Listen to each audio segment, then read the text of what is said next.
La Federació Catalana de Futbol ha acordat suspendre el partit de la jornada 10 del subgrup 5B de la tercera divisió previst per aquest diumenge en què el Club Esportiu Banyoles havia de visitar la Unió Esportiva Vilassar. D'aquesta manera, l'ens federatiu ha respost afirmativament a la petició del club banyolí, que no disposava de temps suficient per preparar l'enfrontament després de la quarantena de la plantilla.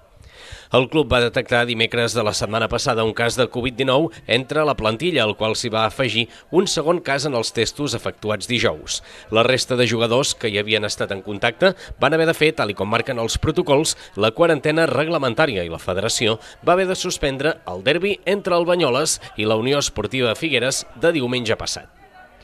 Ja en aquell moment, el president blanc-i-blau Pau Teixidor admetia que també perillava el partit al camp del Vilassar, ja que en el millor dels casos no podrien reprendre els entrenaments fins a finals d'aquesta setmana i per tant no hi hauria temps material de preparar el duel. Un partit que a més és de vital importància per als del Pla de l'Estany, ja que el Vilassar és un rival directe de la zona baixa i tot el que no sigui una victòria enfonsaria els de Pitu Batlle a la classificació.